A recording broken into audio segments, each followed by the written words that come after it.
What is up, people? Van from the VaniverseGaming channel here, bringing you another review video.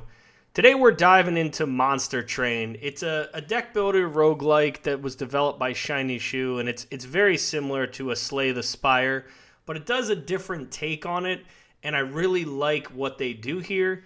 And hopefully after today's video, you will see if this is something that you want to pick up on Steam and give it a try if you haven't already.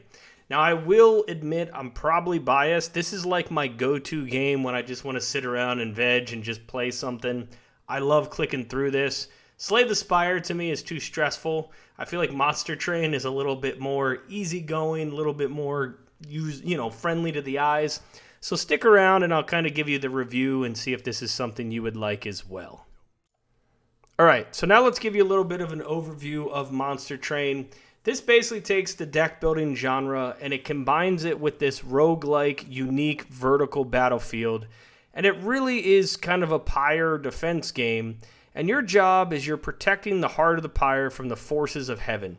But instead of me rambling on, let's just kind of talk to you about what stands out. And then later in the video, we'll get into some more of the stuff. My thing is it's got a uniquely challenging strategic deck building roguelike feel. What I like about it is it's an evolution to some of the other card-based strategy games that I've played where they're just one battlefield, single path. And also they do a good job of offering up many more combinations of decks and then being able to combine them together and having a champion in each build that you do versus just kind of starting from scratch. And all these things have led to this one to be a pretty amazing take on this genre. Now, like every other card game, you start with a basic deck, and then you progress through picking up new cards and relics through the journey that you can continue to add into those decks. And then you also unlock other decks that you can use, and each one has its own strategy or its own type, similar to other card builder games that you have. But really, it also has many different play modes that you can play through.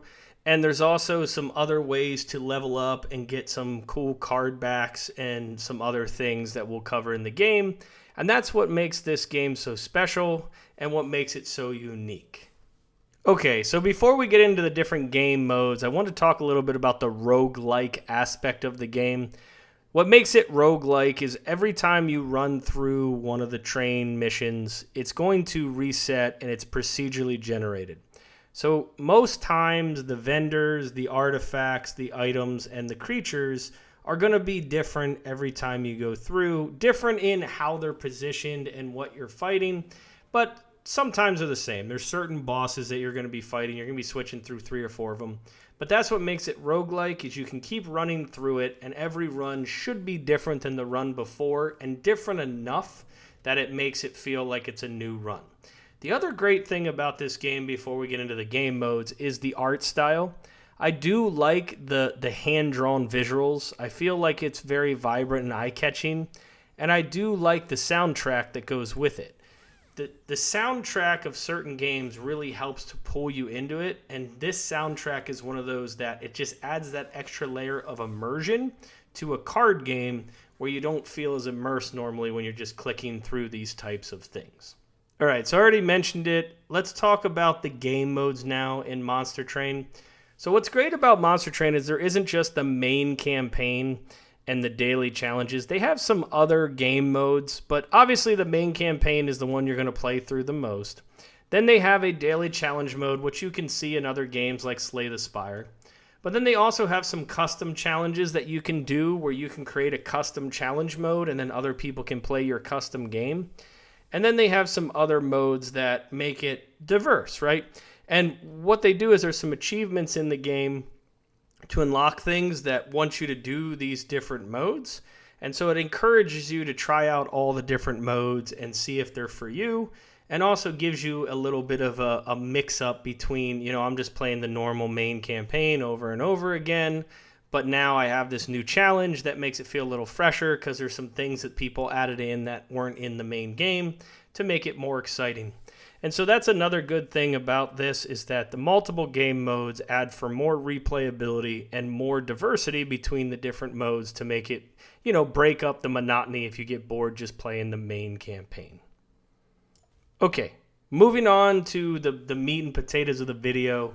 The thing that makes Monster Train so unique is the deck building mechanics. You start with a basic deck, and you continuously enhance it as you progress through the train. And then you collect powerful cards, and synergizing them strategically is what makes it so successful. And then on top of those cards and those different things it adds in, you also gain a champion. And the champion is basically your special guy who's going to help build around. And each color deck has two different champions you can play through.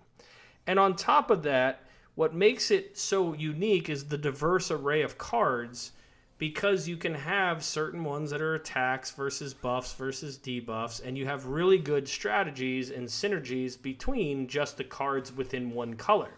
But then you take it to a whole nother level when then you have to add in a whole nother deck, which is called your hero banner or your hellfire banner or whatever it is. So now you can then choose to add your red colored deck, which is the horde, I believe, or the hellfire, whatever, with the blue colored deck. And then you get different cards from both decks that synergize well.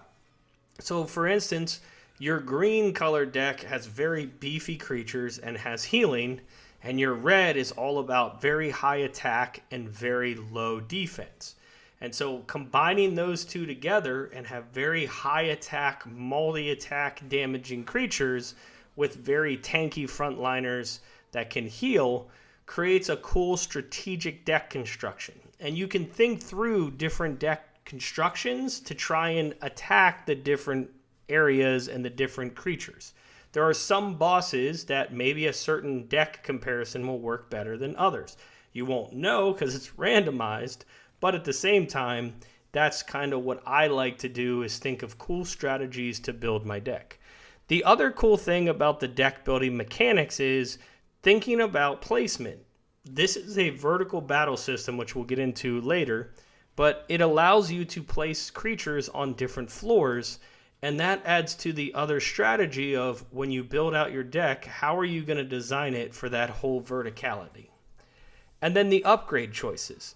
As you progress through the game, you get choices of what you're going to upgrade during your run. And it's important to decide who you're going to upgrade and who you're not going to upgrade. On top of that, there's some resource management you have going on, right? Adding in new cards versus upgrading cards, gaining card currency. And then they also have these little special things on every battle where you can choose to make the battle harder, but then gain an additional reward.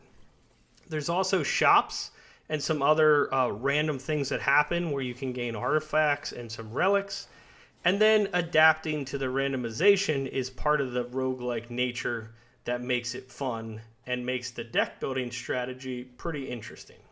So this is the first game like this where I have seen where they take multiple different classes or decks with multiple different champions and give you the ability to mix and match them with so many options to make for some endless deck building. And it makes for a lot of fun when you're trying to play through the game, especially if you want to keep it fresh. Okay, so next to the deck building and the difference with the champions versus having just a full deck and to be able to combine the decks together, the really important thing about Monster Train that sets it apart is the vertical battle system. What this does is it's a distinct feature that allows 4 floors to occur in the battle. So you're on a train and it has 4 floors. Each floor is distinct in how it works. You can only put so many creatures on each floor, and sometimes there's some rules on how many you can put on each floor. In addition to that, every creature in the game, once you place it, can have the ability to be moved up and down with certain cards, and you can also push them forward and pull them back. This also works with enemies. Enemies want to come in at the bottom floor and they want to ascend up because on the 4th floor is your Pyre. Your Pyre is your hit points. If they get to your Pyre and they do enough damage to it and they destroy it, your run is over. And so it's very strategic on how you place your creatures to try and kill all of the enemies so they can't make it to the top floor. And the conditions of the battlefield can also change it. there are different things you can do to the different battlefield locations, and it really does add a whole nother layer of strategy. And lastly, there's a difference between spell casting and attacks, and there are some spells that affect everybody. There's some damage over time spells, and that all plays into the verticality because you might cast it on the low level floor, and then as they go up each floor, they're continuing to take damage, so you know they're not going to make it to your spire at the time. And the other thing that it adds is just the complexity and the challenge of then figuring out how you're going to space everything out, put your guys down, and then figuring out what the enemy's doing. Sometimes you get to an enemy that is kind of the boss, and the boss is going to go up and down between the different floors, and sometimes it benefits you to kill the boss or try and damage the boss all the way through the match before he tries to ascend. So usually they will tell you how many rounds it will take before they're going to try and get to your pyre. And if they do that and they kill everyone on your first floor, they freeze it over and they move up to the second floor. So it adds this level of, oh my goodness, I need to kill this thing fast or it's going to get to my pyre and I'm going to lose the battle. So this is not the vertical battle system is not merely a visual novelty, but it's the core mechanic that transforms this traditional deck builder experience. The multi-floor battlefield introduces strategies and intricacies that you have to consider, from unit placement, adapting to changes, engaging, and just all these other things that you don't normally have to think of in this type of game. And this is why I really like the whole vertical battle system that they implemented in Monster Train. I already did mention it a few times, but let's dive into the clans and the diversity of what I said earlier. So next to the deck building and then you have the vertical battle system, it's the clans that make this also unique in Monster Train. So there are several clans, and for example, the red clan is called the Hellhorn clan, and they embody like raw aggression and strength. They have demons, they're very powerful, but they don't do any spell casting, they don't have any health. Then you have like the Awoken clan, which is more about harmony in nature. They have some healing and some damage ability, but they're more about sustain and support and big health and defense. Then you have the Stygian Guard, and those are the masters of the frost magic, where I talked to you about casting spells that can freeze targets or potentially put a dot on a target called frostbite that can then last for them through very, very multiple different levels where they might end up dying before they make it to your pyre. There's another faction called the Melting Remnant, and these are where every time you kill one, they just keep rebirthing, right? You can just keep bringing them back over and over again because they're made out of wax and they just never die. And it adds some cool complexity to where you just throw armies that get wiped out and then they come back and they're stronger than they were when you wiped them out. Then there's another one called the Umbra Clan. This one's pretty interesting because there are certain creatures that are harvesting creatures and some that are consumable creatures. And this is all about feeding your harvesting creatures with your consumable units so they continue to get bigger, stronger, and more powerful. And then when you can take these couple clans and then you add them to what we call the Hell's Banner, where they can align to a secondary clan, it adds an additional layer of diversity, allowing players to mix and match the cards and units from two different factions and try and make them synergize. And each clan brings its own set of strengths and weaknesses. And so by synergizing the two together really helps you to tap into that, like what I said with the Hellhorn, who are very aggressive, and the Awoken, who are very balanced and healers. Or you might want to match the Stygian Guard, who are all about casting spells and doing damage, with the Melting Remnants, who are all about, things dying and being reborn. So this just adds another level of complexity and stuff to the deck building, which also adds some strategy to the vertical battle system. And this is really why I love playing Monster Hunter so much. And the other thing is each one of these decks or clans have many, many different options you can do based on which champion you choose. And it just adds for so much play style. I mean, there's just so many different things you can do. Okay, I could talk all day about Monster Train, but let's get into the pros and cons and then we'll wrap this thing up. So some of the pros about this, which you've heard me say, is really the deck building aspect, the diverse clans and being able to mix and match them, some of the strategies and synergies that you do in the game, and then the depth of the strategy. Replayability is great in this game just because of the amount of clans and the amount and 2 champions per clan that you can mix and match. And I'm actually a huge fan of the visual art style. I really like the art style and the music, and I really think it adds to the world and makes it more fun to play through.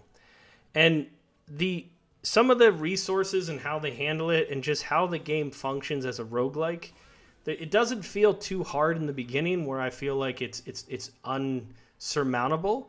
But as you get further down the game, I feel like there's a huge learning curve that hits. And so let's talk about those cons now, since we've already talked about the pros. The deck building is fine. As you ascend and get some ascension levels, it starts to get very hard, and there's no real great strategy or learning curve, and some of the bosses just feel completely unbalanced. And that can be a deterrent when you're trying to keep going through and feel like you just have no shot. There is no real story to this game, but it's also a deck builder and a roguelike, so not many of these have a story. I wish there was a little bit more of a story, like kind of in between games, but unfortunately there is not. There is some limited information during the battles of what's going on, and so you got to kind of figure it out on your own, and that can be kind of hard. And a lot of that is due to the visual clutter that can happen during the game with all the different frostbites and spells and different things that are happening, especially when you start putting a ton of guys on one floor. Then it's really hard to target the guy, to click on him, and do some other things. There is a lot of RNG in this game. If you really hate RNG, then you're really not going to like some of the things here, especially if you're trying to put together a certain type of run and you just can't do it because you're not getting the items that you want. There is a lack of a tutorial, but most of these roguelikes don't really want you to have a tutorial. They want you to play through it and figure it out. That's why it's a roguelike. And then I think the other thing is I wish there was some more multiplayer functions in the game where you could maybe play against certain people one-on-one or do some other things like that. But overall, those are the cons that I think of the game. Now, to conclude and wrap up, I really think that Monster Train is a unique deck builder. I really like how challenging and rewarding it can be. I like the vertical battle, the diverse clans, and the strategic depth. And I really do enjoy just sitting here and playing with it with the music and the art and just kind of clicking through and having a good time when I don't feel like doing anything else. So if you guys really like a deck builder, you like Slay the Spire, then I would say Monster Train is definitely worth the ride. And if you've already played the game, please leave your comments in the comment section below. I usually respond to all of my comments, and I read all the comments that are left.